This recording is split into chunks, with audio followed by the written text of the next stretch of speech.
নমস্কার, আমি পঙ্কজ বিশ্বাস এবং আপনারা দেখছেন পলিটিক্যাল ডোজ। মমতা বন্দ্যোপাধ্যায়ের যে শেষ ক্ষমতা, টাকা, শেষ ক্ষমতার ওপরেও আঘাত আনতে চলেছে তৃণমূলের বিদ্রোহীরা।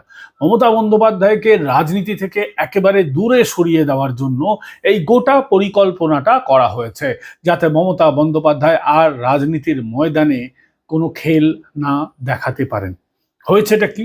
হয়েছে এটাই যে তৃণমূলের বিদ্রোহী গোষ্ঠী বিধায়কদের তরফে বিধাননগর সাইবার ক্রাইম থানায় একটি অভিযোগ দায়ের করা হয়েছে। সেই অভিযোগে বলা হচ্ছে যে তৃণমূল কংগ্রেসের যে 3টি ব্যাংক অ্যাকাউন্ট রয়েছে, সেখানে বেআইনি পথে টাকা এসেছে, এর তদন্ত হওয়া দরকার। যে কথাটা আমরা পলিটিক্যাল ডেইলি চ্যানেলে বারংবার বলেছি, আমরা বিভিন্ন সংবাদ মাধ্যমে বারংবার বলেছি, পার্সোনালি আমি যতগুলো হিন্দি চ্যানেলে পলিটিক্যাল অ্যানালিস্ট হিসেবে এসেছি, প্রত্যেকটা চ্যানেলে আপনারা জানেন বলেছি যে তৃণমূলের যে অর্থ তছরূপ, তৃণমূল বিভিন্ন জায়গা থেকে যে টাকা কালেক্ট করেছে বেআইনিভাবে, দেশ এবং বিদেশ থেকে টাকা যেটা এসেছে তার উৎস কি, কেন এই টাকা তৃণমূল কংগ্রেস পেয়েছে, এর তদন্ত করা দরকার। এবং এটা আমার জন্য এক বিরাট বড় সাকসেস যে আমার কথা শেষ পর্যন্ত, আমি ভেবেছিলাম বিজেপির বিধায়করা শুনবেন, কিন্তু তারা তো ছেড়ে দিন, কমসে কম তৃণমূলের বিদ্রোহী বিধায়করাও যে শুনেছেন, যার জন্য আমি তাদেরকে ধন্যবাদ জানাচ্ছি। দক্ষিণ 24 পরগনার বিধায়ক, আরও বেশ কয়েকজন বিধায়ক, আমি যেটা জানতে পেরেছি, তারা বিধাননগর সাইবার ক্রাইমে এই অভিযোগটা দায়ের করেছেন। এবং সব থেকে বড় কথা, ঋতব্রত বন্দ্যোপাধ্যায় তিনি এই খবরটাকে কনফার্ম করেছেন যে হ্যাঁ, বিধাননগর সাইবার ক্রাইমে তাঁদের পক্ষের তরফে, মানে বিদ্রোহী তৃণমূল কংগ্রেস গোষ্ঠীর তরফে এই অভিযোগটা দায়ের করা হয়েছে। এবং অভিযোগ দায়ের করার ফলে হবেটা কি, পুলিশ ইতিমধ্যেই তদন্ত শুরু করে দিয়েছে এবং বিধাননগর পুলিশের সাইবার ক্রাইম শাখা সংশ্লিষ্ট ব্যাংকের ব্রাঞ্চ ম্যানেজারদের স্পষ্টভাবে বলে দিয়েছে যতক্ষণ তদন্ত চলছে অ্যাকাউন্টটা ফ্রিজ থাকতে হবে। তদন্তের স্বার্থে ব্যাংক অ্যাকাউন্টে যাতে টাকা না বের করা যায় সেটা ব্যাংককে নির্দেশ দেওয়া হয়েছে। অর্থাৎ বলা যেতেই পারে পুলিশের তরফ থেকে ব্যাংক অ্যাকাউন্টগুলোকে ফ্রিজ করে দেওয়া হয়েছে, মানে তদন্ত শুরু হয়ে গেছে। কেউ টাকা বের করতে পারবে না, কেউ টাকা ওখানে ঢালতে পারবে না। এতে কি হবে? মমতা বন্দ্যোপাধ্যায় কি হবে সেটা পরে আসছে, ইমিডিয়েট এফেক্ট। মমতা বন্দ্যোপাধ্যায় এই যে রাস্তায় নামছিলেন, আন্দোলন, বিক্ষোভ, মিছিল, অমুক তমুক, সামনে 21শে জুলাই, এই যে বিপুল টাকা খরচ মমতা বন্দ্যোপাধ্যায় যেটা করার চেষ্টা করছিলেন এবং রাজনৈতিক মাটিটাকে ফিরে পাওয়ার চেষ্টা করছিলেন। রাজনীতি করতে গেলে টাকা লাগে, এটা আমরা সকলেই জানি। ফলে টাকা যদি না থাকে, ব্যাংক অ্যাকাউন্টগুলো যদি ফ্রিজ হয়ে যায়, তাহলে মমতা বন্দ্যোপাধ্যায় রাজনীতিতে টাকা ইনভেস্ট করতে পারবেন না। আগামী দিনে মমতা বন্দ্যোপাধ্যায়ের শক্তি আরও কমবে। এমনিতেই তার সঙ্গে 5-6 জন বিধায়ক ঘোরাফেরা করেন, 4-5 জন সাংসদ ঘোরাফেরা করছেন। বেশিরভাগ রাজ্যসভার সাংসদরা পদত্যাগ করার দিকে এগোচ্ছেন। মমতা বন্দ্যোপাধ্যায়ের প্রত্যেক দিন এক একজন করে তার পুরনো সঙ্গী সাথীরা ছাড়ছে। যেদিন এই ভিডিওটা রেকর্ড করছি সেদিন সকালবেলায় জ্যোতিপ্রিয় মল্লিক ওরফে বালু তৃণমূল কংগ্রেসের সমস্ত পদ ছেড়েছেন। ওই খবরটা পলিটিক্যাল ডেইলিতে আমি করেছিলাম। আমি তাতে বলেছিলাম যখন বিধায়ক ছিলেন তখন কেন এই পদত্যাগটা করলেন না। আমি বলতে চেয়েছি যখন তিনি বিধায়ক ছিলেন তখনকার কথা, এখন তিনি বিধায়ক নন, আমি সেটা জানি। এটা নিয়ে যদি কোনো ভ্রান্তি তৈরি হয়ে থাকে আমি তার জন্য ক্ষমা প্রার্থী। মূল খবরে ফিরি, সেটা হচ্ছে সকালে বালু, বিকেলে নরেন চক্রবর্তী প্রত্যেক দিন মমতা বন্দ্যোপাধ্যায়ের একজন করে সঙ্গী ছাড়ছেন। তা সত্ত্বেও কিছুজন মমতার সঙ্গে ঘুরফির করছেন। মমতা তাদেরকে সঙ্গে নিয়েই রাজনৈতিক জমি পুনরুদ্ধারের চেষ্টা করছেন। অলরেডি আপনারা জানেন মমতা একটা মিছিল করেছেন, মমতাকে চোর চোর স্লোগান দেওয়া হলো, তারপরেও কিন্তু মমতা দমে যাননি। মমতা কিন্তু ময়দানে নামছেন। তাকে কোনোভাবে যাতে রাজনীতিতে প্রাসঙ্গিক না রাখা যায় তার জন্যই এই প্রচেষ্টা করছেন বিদ্রোহীরা। এরপর পুরো দলের কর্তৃত্বটাকেই হাতে নেওয়ার চেষ্টা করবেন আগামী দিনে। আমি বলে দিলাম, লিখে রাখবেন, এটা হবেই আগামী দিনে। তারা আস্তে আস্তে পারদটাকে তুলছেন, আস্তে আস্তে রাজনৈতিক যে তাপমান সেটা বৃদ্ধি করছেন।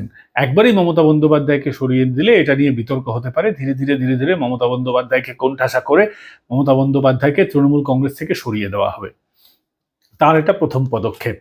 তৃণমূল কংগ্রেসের অ্যাকাউন্টে প্রায় 1.5-2 হাজার কোটি টাকা আছে। 826 কোটি টাকার মতন একদম ক্যাশ আছে, সব মিলিয়ে তার মধ্যে 50 কোটি টাকা কিছু ফিক্সড ডিপোজিট আছে, কিছু ক্যাশ আছে, কিছু চেকে 50 কোটি টাকা মতন আছে, এরকম সব মিলিয়ে রয়েছে। এবং মমতা বন্দ্যোপাধ্যায়, অভিষেক বন্দ্যোপাধ্যায়ের বিভিন্ন রকমভাবে অ্যাকাউন্ট যদি মিলান তাহলে 1,500 কোটি টাকার ফান্ড রয়েছে তৃণমূল কংগ্রেসের, ব্যক্তিগত, পার্টির নামে, স্থাবর অস্থাবর সব মিলিয়ে আমি সে কথাটা বলছি। তাহলে আগামী দিনে, এবং সব থেকে বড় প্রশ্নটা উঠছে অভিষেক বন্দ্যোপাধ্যায়ের ভ্রমণ বিলাস নিয়ে। আজকে দলের এই অবস্থা, হাজার হাজার তৃণমূলের কর্মী মার খাচ্ছেন, হাজার হাজার তৃণমূলের কর্মী গ্রেফতার হয়েছেন, পালিয়ে আছেন, অনেকের বাড়িতে ভাঙচুর টাংচুরও হয়েছে, কথা সত্য। তো যাদের সঙ্গে এটা হয়েছে, তৃণমূলের অবস্থা এখন শোচনীয়। যেই দলটা তারা এতদিন করে এসেছেন, ভালোভাবে করুন মন্দভাবে করুন, যেভাবেই করুন, তোলাবাজি করে করুন, করেছেন তো। তৃণমূলের প্রত্যেকে ভালো এ কথা আমি মানি না, কিন্তু যদি আপনি বলেন তৃণমূল মানেই খারাপ, হ্যাঁ আমি মেনে নিতে পারি, তৃণমূল মানেই চোর। কিন্তু এই চোরেরা তো অভিষেক বন্দ্যোপাধ্যায়, মমতা বন্দ্যোপাধ্যায়কে চুরি সার্ভিসটা দিয়েছেন। তা আজকে তারা যখন বিপদে পড়েছেন, অভিষেক বন্দ্যোপাধ্যায় ভালোভাবে থাকবেন, অভিষেক বন্দ্যোপাধ্যায়ের গায়ে যাতে ডিম না পড়ে তার জন্য তিনি, এবং তাকে যাতে চোর চোর স্লোগান না শুনতে হয়, তিনি ইকোনমি ক্লাস বা বিজনেস ক্লাস, যেখানে অন্য সহযাত্রীদের সঙ্গে আপনি নির্দিষ্ট গন্তব্যে অর্থাৎ দিল্লিতে পৌঁছতে পারবেন, সেখানে তিনি যাচ্ছেন না। তিনি চার্টার্ড বিমান ভাড়া করছেন, যার ঘন্টায় 5 লক্ষ টাকা ভাড়া। শুধু ঘন্টার ভাড়া ধরলে হবে না, চার্টার্ড ফ্লাইট, এয়ারপোর্টে দাঁড়িয়ে আছে, ওয়েটিং টাইম, এয়ারপোর্টের কস্ট সব মিলিয়ে, ট্যাক্স ফ্যাক্স মিলিয়ে কোটি টাকার ব্যাপার 2-1 দিনের মধ্যেই। একদিনে ওই দেখছেন আপনি দিল্লি যেতে ঘন্টায় 5 লক্ষ টাকা করে, দিল্লি যেতে প্রায় 3 ঘন্টা মতো সময় লাগে। তার আগে ওয়েটিং টাইম আছে, দিল্লিতে নামার পর সঙ্গে সঙ্গে আপনি ছেড়ে দিতে পারবেন না, সেটা ট্যাক্সি বে থেকে যাবে, সব মিলিয়ে একটা খরচ ধরা হবে। দেখা যাবে সেটা একদিনেই 30-40 লক্ষ টাকা হতে পারে, কম বেশি। আবার তিনি ফিরেও আসবেন, সব মিলিয়ে বলছি, মানে দুদিনেই প্রায় 1 কোটি টাকা খরচ। এই বিপুল টাকা অভিষেক বন্দ্যোপাধ্যায় একদিনেই 50 লক্ষ টাকা যাতায়াতের জন্য খরচ করছেন। এর 10% টাকা অভিষেক বন্দ্যোপাধ্যায় দলের কর্মীদের দিতে পারেন না? নিশ্চয়ই দিতে পারেন, কিন্তু তিনি দেবেন না। তৃণমূল কংগ্রেসে মমতা, অভিষেক এরা শুধুমাত্র নিজের কথা ভাবে। এরা মনে করে দলের কর্মীরা হচ্ছে সত্যি তার ব্যক্তিগত কর্মী, চাকর বাকর।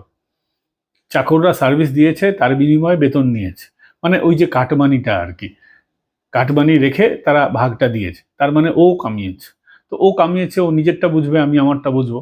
একেবারে কর্পোরেট কর্মচারীদের মতো মনোভাব অভিষেক বন্দ্যোপাধ্যায়ের। এমবিএ পড়েছে না, ফলস এমবিএ আইআইপিএম থেকে, যার নিজস্ব কোনো গ্রহণযোগ্যতা নেই, আইআইপিএম এর মান্যতা নেই, সেখান থেকে বিবিএ এমবিএ পয়সা দিয়ে কিনেছিল অভিষেক বন্দ্যোপাধ্যায়। তোর মানসিকতাটাই ওরকম হয়ে গেছে, সবকিছু পয়সা দিয়ে কিনে নেবে, এখনো সেটা চলছে। এবং অভিষেক বন্দ্যোপাধ্যায়ের যে ভ্রমণ বিলাস, এই ভ্রমণ বিলাস নিয়ে অনেকে অনেক কথা বলছে, বিশেষ করে কুণাল ঘোষ তিনি কি বলছেন? তিনি স্পষ্টভাবে বলছেন উনি চার্টার্ড বিমানে গিয়েছেন কিনা তা জানা নেই, আর যদি গিয়ে থাকেন এবং তা যদি দলের টাকা হয় তাহলে সেটাকে সমর্থন করি না। অর্থাৎ চার্টার্ড ফ্লাইটে যেটা যাচ্ছেন সেটা যদি দলের টাকা হয় তাহলে সেটা সমর্থন করেন না। মানে ঘুরিয়ে পেঁচিয়ে বলতে গেলে অভিষেক বন্দ্যোপাধ্যায় যে এই যে বিলাসবহুল জীবনযাপন এখনো কাটিয়ে যাচ্ছেন, সেটাকে কোনোভাবেই চোর কুণাল সমর্থন করেন না। অন্যদিকে অভিষেক বন্দ্যোপাধ্যায় কি বলছেন? অভিষেক বন্দ্যোপাধ্যায় বলছেন, যারা এসব বলছেন আমি কিসে আসছি, কিসে যাচ্ছি, কোথা থেকে নামছি, তারা যদি লিখিত দিয়ে দেন আমি ইকোনমি ক্লাসে যাব, কুণাল ঘোষ আমার সহকর্মী, তিনি আমার বিরুদ্ধে বলতে পারেন, আমি তার বিরুদ্ধে কোনো কথা বলবো না। ওরে বাবা, অমায়িক অবতার, বিনয়ের অবতার। তো এই হচ্ছে তাদের দলের মধ্যে নিজস্ব কেচ্ছা কেলেঙ্কারি। কিন্তু এই যে তৃণমূল কংগ্রেসের দলীয় টাকা, আমরা যেটা বারংবার বলছি, তৃণমূল কংগ্রেসের দলীয় তহবিলে তদন্ত হওয়া উচিত, কোথা থেকে এসছে, কেন এসছে। আমি রাজ্যের ক্ষেত্রেও বলবো, রাজ্যে বেশ কয়েকজন ব্যবসায়ী যারা নির্দিষ্ট ক্ষেত্রে মনোপলি পেয়ে আছেন, তারা তৃণমূলের তহবিলে টাকা দিয়েছেন। ফলে স্বাভাবিকভাবে এই অভিযোগ উঠবেই যে তাদের মনোপলি ব্যবসা যেহেতু এ রাজ্যে করতে দেওয়া হচ্ছে, বিশেষ করে বিদ্যুতের ক্ষেত্রে আপনারা জানেন সিইএসসির মনোপলি আছে, আরও কোনো সংস্থা নেই। রাজ্যের যে তৈরি করা বিদ্যুৎ সেটা রাজ্য কিন্তু বন্টন করতে পারে, কিন্তু রাজ্য করে না। রাজ্য গ্রামীণ এলাকায় করে, মেট্রোপলিটন এলাকায়, মানে শহরী এলাকায়, কলকাতার আশেপাশে সিএসসি বিদ্যুৎ দেয়, সিএসসিও ফান্ড দেয় তৃণমূল কংগ্রেসকে। তাহলে বিরোধীরা, বিশেষ করে বিজেপি, বারংবার প্রশ্ন তুলেছে, তাহলে এই যে মনোপলি ব্যবসা করতে দেওয়া হচ্ছে দীর্ঘদিন, তা অন্য কোনো কোম্পানিকে এই ইলেকট্রিসিটি ডিস্ট্রিবিউশনের দায়িত্ব দেওয়া হয়নি, ঠিক এই কারণে যে তারা তৃণমূল কংগ্রেসকে তহবিল দেয় বলে। মানে একটা আন্ডারস্ট্যান্ডিং, সেটিং, একটা ব্যবসায়িক লেনদেন, হেরাফেরি, এগুলো তো আছেই। এবং বিভিন্ন বিভিন্ন ক্ষেত্রে ব্যবসায়ী যারা দিয়েছেন, কেউ ভয়ে দিয়েছেন, কেউ ভক্তিতে দিয়েছেন, কেউ ব্যবসা করার সৌজন্যে দিয়েছেন, বিভিন্নভাবে দিয়েছেন। তো এগুলো তদন্ত হওয়া দরকার। এবং আমার নির্দিষ্ট বিশ্বাস আছে এই তৃণমূল কংগ্রেসে বিদেশের বহু টাকা ঢুকেছে। এই বিদেশের টাকা কেন ঢুকেছে? সিপিএম বারংবার অভিযোগ করেছে যে 2011-র সময় আমেরিকার টাকা ঢুকেছে, ডিপ স্টেটের টাকা ঢুকেছে, সিপিএমকে সরানোর জন্য ঢুকেছে। সিপিএম এর সঙ্গে আমার কোনো সহমর্মিতা নেই। বারংবার খবরের প্রসঙ্গে সিপিএম এর নামটা চলে আসে, তৃণমূলের নামটা চলে আসে শুধুমাত্র খবরের কারণে। তো সিপিএম এই অভিযোগটা করেছিল, তার সত্যতা থাকতে পারে, সেটাও তদন্ত করে দেখা দরকার। বারংবার আমেরিকার মার্কো রুবিও আসবেন, হিলারি ক্লিন্টনরা আসবেন, মমতা বন্দ্যোপাধ্যায় অন্যদের সঙ্গে তো দেখা করেন না। মমতা বন্দ্যোপাধ্যায় বিরাট বড় তিসমার খান হয়েছিলেন সিপিএমটাকে মেরে, তার জন্য আসছেন না, এর পিছনে অন্য কোনো গল্প আছে, এটাও খতিয়ে দেখা দরকার। তো সব মিলিয়ে মিশিয়ে মমতা বন্দ্যোপাধ্যায় এই কেসে তো বিপাকে পড়তে পারতেন। আমি বারংবার বলছিলাম পলিটিক্যাল ডেইলি চ্যানেলে এবং অন্যান্য হিন্দি চ্যানেলে, যেখানে আমি পলিটিক্যাল অ্যানালিস্ট হিসেবে যেখানে যেখানে আমি অ্যাপিয়ার হয়েছি, বারংবার বলেছি। কিন্তু সৌভাগ্য যে তৃণমূলের লোকেরাই শুনে নিয়েছেন, তারাই কমপ্লেনটা করে দিয়েছেন। বিজেপি এই কমপ্লেনটা করতে পারতো, করেনি কেন আমি জানি না। বা এই যে তৃণমূল কংগ্রেস করেছে, আমার কোথাও না কোথাও বিশ্বাস হয়তো মুখ্যমন্ত্রীর ইচ্ছে এতে কাজ করেছে। মুখ্যমন্ত্রী শুভেন্দু অধিকারী নিশ্চয়ই এটা চেয়েছেন যে তৃণমূলের ফান্ডের তদন্ত হোক। এবং শুভেন্দু অধিকারী একটা সময় এই দলের গুরুত্বপূর্ণ সদস্য ছিলেন, বড় বড় জায়গায় ছিলেন এই দলে, যুব সভাপতি ছিলেন, বিশেষ করে অনেক গুরুত্বপূর্ণ মন্ত্রিত্ব তার ছিল, সাংসদ ছিলেন। ফলে তিনি গোটা বিষয়গুলো জানেন। কোথাও না কোথাও তার এই যে তার ব্রেনটাও কাজ করেছে বলে আমার মনে হয়। আপনাদের কি মনে হয় সেটা অবশ্যই কমেন্ট করে জানাবেন। ভিডিওটা ভালো লাগলে লাইক, শেয়ার এন্ড সাবস্ক্রাইব করতে ভুলবেন না। পলিটিক্যাল ডোজ চ্যানেল ছাড়াও আমাদের চ্যানেল রয়েছে পলিটিক্যাল ডেইলি এবং পলিটিক্যাল ডেইলি হিন্দি। হিন্দিতে খুব দ্রুত আমরা চ্যানেলটাকে শুরু করব নতুন করে, এবং আপনারা দুটো চ্যানেলকেই সাবস্ক্রাইব করে নিন। এই চ্যানেলের পাশাপাশি পলিটিক্যাল ডেইলি, পলিটিক্যাল ডোজ এবং পলিটিক্যাল ডেইলি হিন্দি, তিনটি চ্যানেলটাকেই সাবস্ক্রাইব করে নিন, যাতে নিয়মিত সমস্ত ভিডিও কন্টেন্টগুলো পান। যারা হিন্দি দেখতে চান তারা অবশ্যই পলিটিক্যাল ডেইলিতে হিন্দিতে গিয়ে ভিজিট করবেন। ভালো থাকবেন, সুস্থ থাকবেন। আগামীকাল আপনাদের সঙ্গে আবার দেখা হচ্ছে।